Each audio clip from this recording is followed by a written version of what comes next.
Everyone experiences their first night, and it's up to each person to decide which night they consider as their first. My first night with her, I quietly asked, "Have you been with any other men?" The innocent girl blushed and shook her head. "You're my first," she said, gripping my fingertips tightly with her small palm. "My name is Mike Harper. I just turned 32 this year. I'm still single, but don't lack anything. Highly educated, tall, handsome, with a high income. That's how others see my profile. I take pride in my job and don't lack women who are just for fun. I work at a high-end watch store that deals with luxury brand watches. It's located on a main street, and there are several other stores in the chain. Among them, I'm the youngest manager. It's not the flagship store, but it's consistently the highest performing store in the chain. I've been the top salesperson for 5 consecutive years. I have a huge lead over my colleagues. I've been used to jealousy and spite since my school days. My reputation at work is a jerk who gets the job done. Every day is a series of tension to not be undercut, but I consider these days fulfilling. I met her on the weekend. It was a Sunday evening, around the time people start heading home. That day, I was annoyed because a customer who had made a reservation cancelled at the last minute. This customer was someone who always spent a lot of money, someone who supported my sales. The reason for the cancellation was frustrating. He felt I didn't provide enough special treatment. Apparently, he had been watching from a distance as I served other customers. In simple terms, he was acting out of jealousy. Thinking about this myth in sales gives me a headache. There are more than enough people itching to pull me down. I was trying to keep my frustration from showing as much as possible. I didn't want my colleagues to think I was rattled. There were a few customers in the store, each being attended to by other clerks. Then, pushing the heavy door open, a seemingly out-of-place customer entered. She was a girl with long hair, loosely curled, giving off a feminine impression. She could pass for a college student, but also looked underage. Her skin was pure white, and she was wearing a bit of makeup. Her maxi skirt was khaki-coloured with large pockets like cargo pants. Beneath the skirt was black chiffon and lace, fluffy and airy. Peeking out from the hem of her skirt were short Doc Martens boots.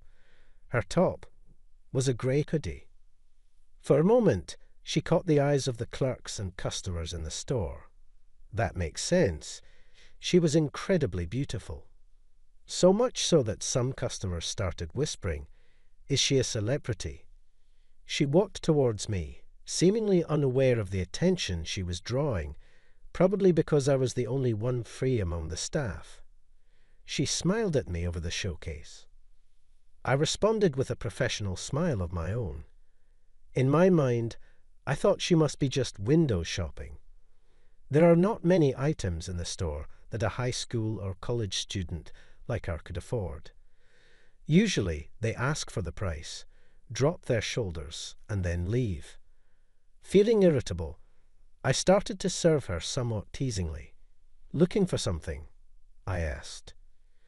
She looked straight into my eyes, her face showing a hint of surprise. Then she replied in a small voice, "I'm looking for a gift for my father." With a slightly oppressed smile, she added, "It seems his birthday is coming up, and she wants to give him a watch." I didn't think there was a watch she could afford with the money she would have, but I thought it would be a good way to kill time until closing. "What kind of watch are you looking for?" I don't really know much about watches. My father is turning 60 this year. Do you have any recommendations?" she asked timidly. Her small voice sounded like that of a little squirrel. "Your father would be happy with any watch if you're the one to choose," I said. At my words, she gave a small nod, as if being pushed from behind. She began to look carefully at the watches in the showcase as she slowly walked around. Every now and then, She asked questions like, "What's the difference between this watch and that one?" She really seemed to know nothing about watches. She might not be able to choose anything when she sees the price. Then she stopped for a watch with a beautiful design on the dial. "It's incredibly beautiful, isn't it?" What she pointed out was a watch from a luxury brand. It's a beautiful watch that incorporates traditional Japanese craftsmanship. Her eyes sparkled as she looked at the watch. I took it out of the showcase to show her. "I'm torn between this one and the one over there," she said. The direction she pointed was another showcase for a different luxury watch brand. Watches priced in the range of $50,000 to $100,000 were on display. Certainly not a price range she could afford.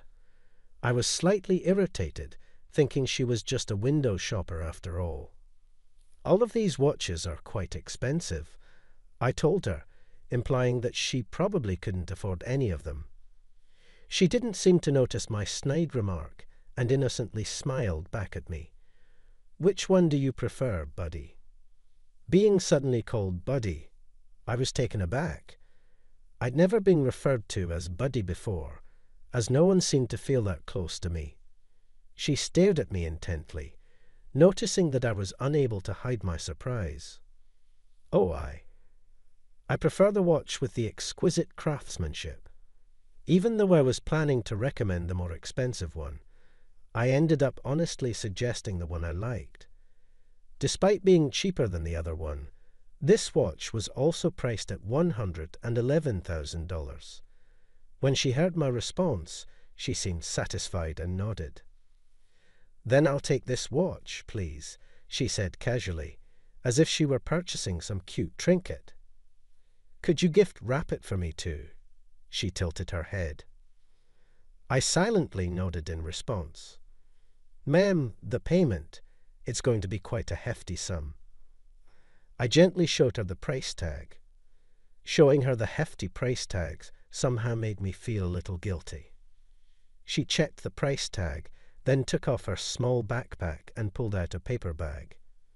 She pulled out a bundle of bills, still strapped together, and offered it to me as casually as if she was taking out a bag of cookies. The $1,000 bills at the end of the stack came out of the backpack's front pocket. "I believe this should cover it. Can you please check?" Her words jolted me out of my silence. I told her it would take some time to wrap the item and led her to a sofa seat. A female staff member who had just finished serving other customers offered her a drink menu. Suddenly receiving such special service, she looked somewhat uncomfortable. I had the impression that there were still more bills in her paper bag. 10 minutes later, she carefully received a gift box with the watch in it and left the store. I was able to confirm she was not a minor from the customer's profile information, but why she was carrying around such a large amount of money remained a mystery. This was how I met her, Catherine Summers. The next weekend after I first met Catherine, I believe it was around the same time, she appeared, pushing the heavy door of the shop open with both hands. She looked around inside the store as if she was looking for someone. I quietly approached her and spoke, "Welcome back. Thank you for your visit the other day." She had been obscured by the door, so she didn't notice I was there. She jumped a little at my words. Her reaction was adorable, like a startled squirrel. I came to get a birthday present for my brother today." Her voice trailed off after the initial burst of energy. She shyly looked down. "So it's your brother's birthday?" "Yes. Viv is turning 32. He loves the outdoors. What kind of watch do you think he would like?" In response to my comment, she lifted her head and told me earnestly. I didn't tease her at all today. I introduced a few items to her. She listened intently to my explanation, carefully considering the watches. "I'll take this one," she said, smiling contentedly. I was impressed by her taste. Despite claiming not to know much about watches, she was able to find the best one. This watch was also quite expensive. The watch was a high-end piece, costing nearly $29,000. I don't know who this girl is, but this price is excessive. I thought she would give up on buying it and switch to a different watch. However, she took out a paper bag from the small backpack she was carrying, just like the last time, and handed me a bundle of bills, still bound. She held out the bundle so casually. I almost didn't recognize what it was.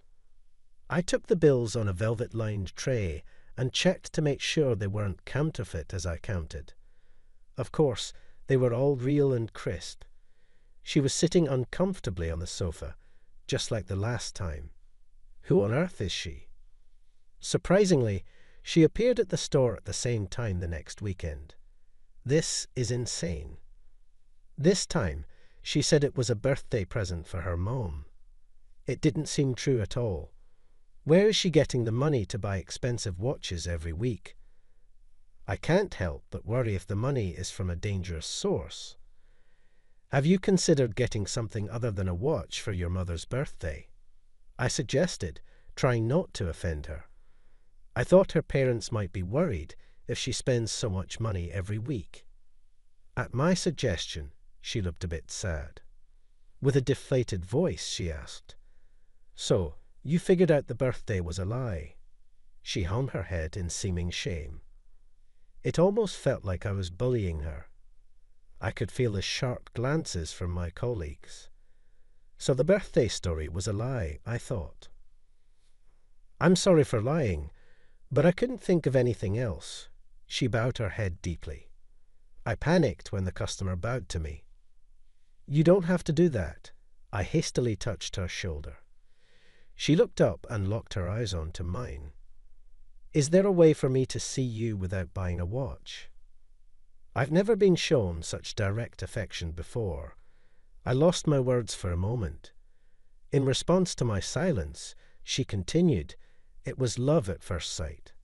I've never felt this way before. If it's a nuisance, I'll hold back, but is there a way I can just keep being close to you?" Apparently, she'd have been visiting the store every weekend just to see me. Her thin shoulders were trembling slightly, perhaps due to nervousness.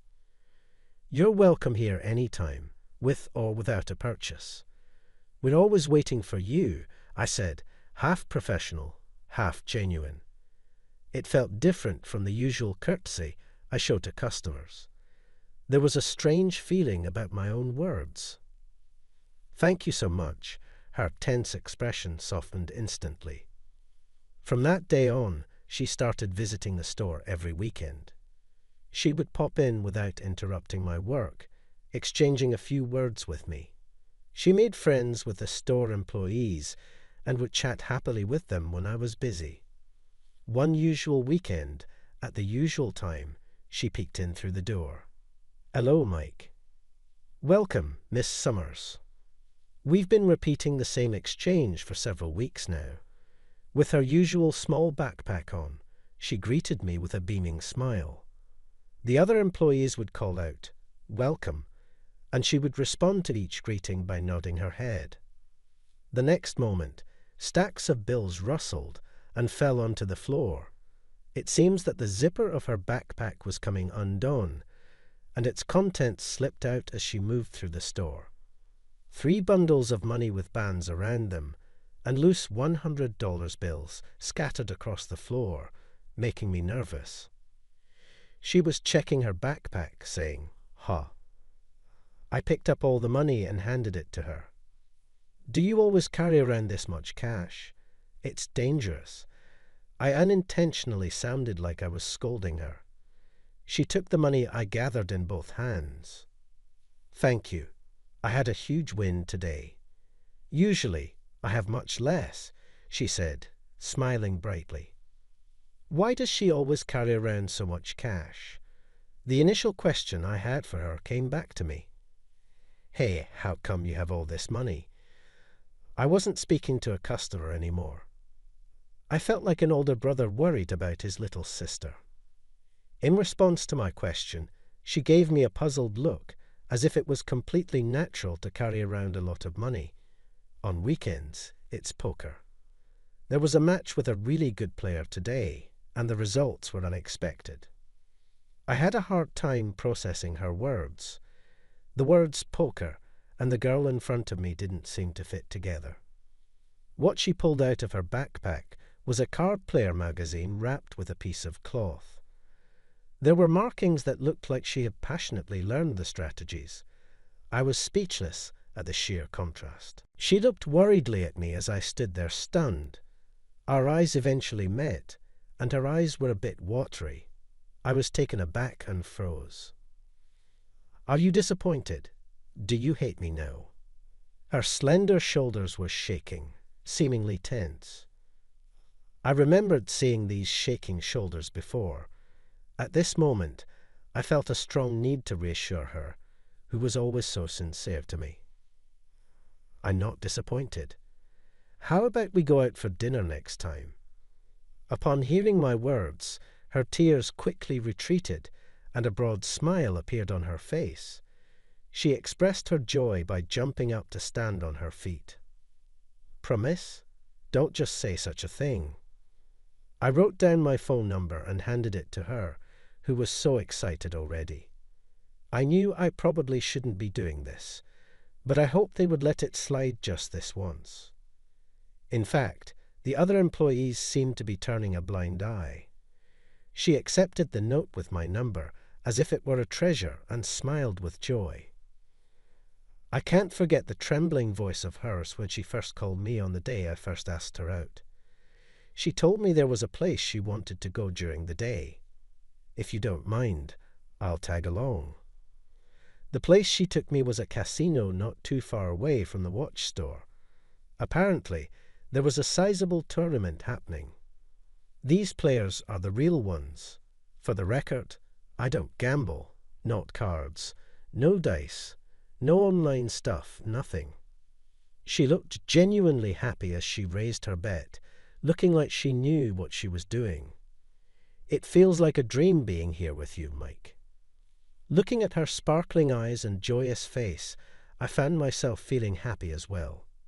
She was unlike any other girl I've met before, and I found myself unsure of how to deal with it. We went to dinner after she was satisfied with her play. When I took her to a slightly fancy Italian restaurant I had reserved, she seemed a bit nervous.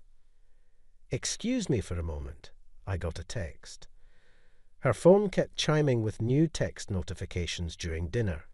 Each time, she would check her phone and reply. I caught a glimpse of the icon of the person texting her, a picture of a rugged-looking guy. Seeing that made me surprisingly irritated. "Boyfriend? He seems worry-prone. Let's finish up and head home." A cold, accusing voice slipped out without my intention. She looked at me startled. I couldn't see her straight for some reason, so I looked away. "Mike, look at me," she said. "Enough. Did you have fun making fun of me?" I knew it sounded petty, but I couldn't stop the words from spilling out. I acknowledged that this was indeed jealousy. I was already falling hard for her. "Mike, look at me," she prompted again. I reluctantly returned my gaze to her. She thrust her phone screen in my face with a desperate expression. "It's my brother. My brother is the worry word. Displayed beneath the icon of the man was the word brother. It seems she has an older brother around my age. She's trying to clear up the misunderstanding. She told me a lot about her brother. They became siblings due to their parents' remarriage, so they aren't related by blood, but he's a warrior and initially opposed our date. He was apparently worried about how her date was going, but he didn't contact her at all during the day. There were no messages from the brother during the day." I didn't think she was lying, but it felt a little off. "Well, if he contacted me while I was at the casino, I'd be furious," she says with a smile. I see. Recalling how she was during the day, it made all sense. I was increasingly attracted to her as I was getting to know her personality. "Catherine, can we make this into a relationship?" I asked her as she was happily eating her final dessert cake. I was a little nervous about what I'd do if she refused. She gave me a blank look for a moment, then looked at my face. The next moment, she stood up from her chair. "Yes, thank you, Mike." She gave me the whitest smile I had ever seen on her. "No, thank you, Catherine." I felt like I was being led by her pace, but I felt so good after all. Catherine and I continued to see each other, and 6 months passed. Today, we're planning to visit Catherine's family. Of course, I intend to express my feelings for her and how we envision our future. Catherine's mother, who came out to greet us at the entrance, was a very calm and kind-looking person. It seemed that both her parents and her worrywart brother would be there today. I fixed my shirt and walked into the living room. I could see her father sitting deep in the sofa and her brother standing next to him. The moment I saw her brother, I froze for an instant. There was a person from the past I didn't want to remember. I was in shock. Siren looked into me with a worried look. Mike, you're Mike Harper, aren't you?" Catherine's brother Robert raised his voice in surprise.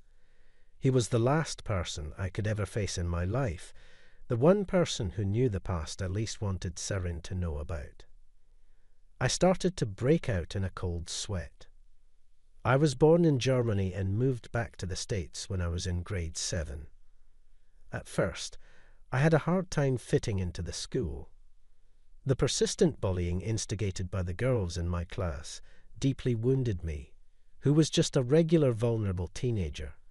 It was Catherine's brother who helped me out. Robert was the only one who was kind to me, who was being excluded by the class.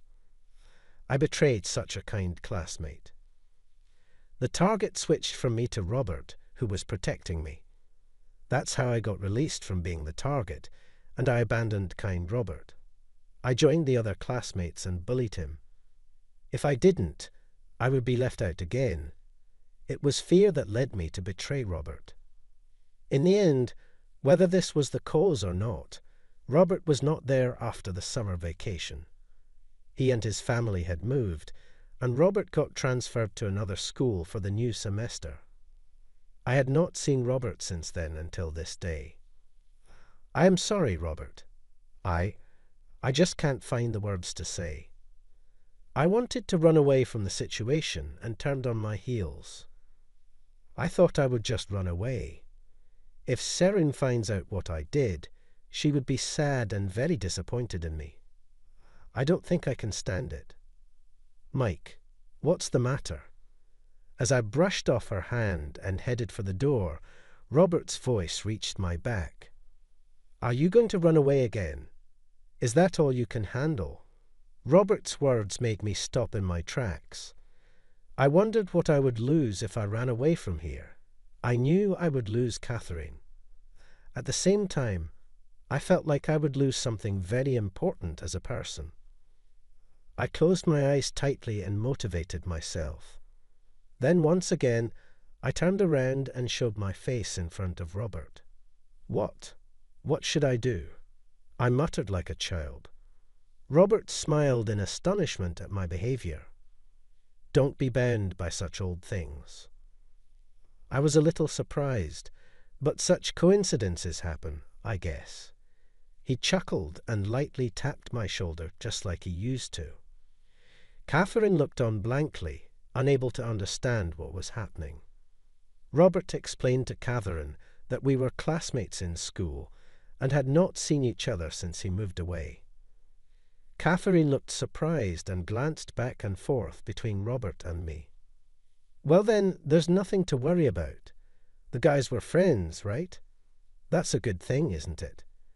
Catherine, looking happy, gave Robert a hug around his neck. I sat properly on the floor again and greeted their parents.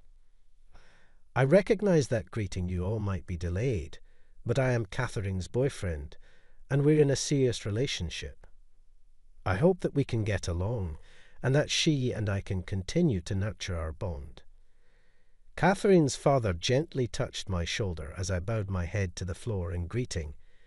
"Lift your head. It's been a while, hasn't it? I'm glad to see you well." When we were in grade 7, I had been treated to dinner at Robert's house a few times. Robert's dad must have remembered me from that time. I was worried about who Catherine would bring, but if it's you, I'm fine. But I abandoned Robert, I unintentionally said to her father, who was smiling at me gently. Does he hold no grudges against me for abandoning his son? You know your own weaknesses and faults. That's what makes a person grow kinder with time. Hearing those words, I felt tears welling up in my eyes. The kind and open minds that Robert and Catherine have must be the result of the heritage from this man. I thought I wanted to become someone like him who can forgive mistakes by others. Robert had told me that the move during summer break wasn't due to anything that happened at school. Apparently, his biological mother's health had worsened, and she was to be transferred to a different hospital. Knowing she wouldn't recover, the family had moved to be with her until the end. I decided to make a prayer in front of her picture in the living room. As I was silently praying, Robert chuckled next to me. I guess Mom arranged this. Catherine is still in college, so we plan to start preparing for the wedding as soon as she graduates. A year has passed since Siren, and I started dating. This is my first time stepping into her apartment. She wanted to experience living alone for her final year of college, so Catherine rented an apartment. Our relationship has been going pretty well, but we're under the watchful eye of Robert. I was convinced that our relationship was not progressing because of him. I opened the door and stepped into a room. The room was an absolute spectacle. Posters of casinos and an archive of card player magazines decorated the space, and I could spot so many notebooks and memos with her handwriting on them, traces of her studies for the advanced strategies. Has any other man been in here? I whispered to her in a deliberately hushed voice. She blushed and giggled shyly, shaking her head. She smiled and said, "You're the first." Her small pinky squeezed my fingertips tightly. "Oh, wait, you're not the first. Robert came over yesterday," Siren exclaimed as she had suddenly remembered it. "No, I'd rather you not count that." I looked around worriedly, wondering if Robert had installed surveillance cameras. Seeing my reaction, Siren laughed. After a good laugh, she shared a little secret with me. "You know, when I first met you, I bet that you would fall for me. I was confident in my gambling skills. From now on, whenever I get lost in my life, she will be my guide." Siren confidently proclaimed, "As long as she is by my side, I'll never be lost in life." Since I started dating her, my reputation at work has changed. It seems I've finally graduated from competent but a jerk. How did you find it? Subscribing to the channel really motivates us to create more content. See you in the next video.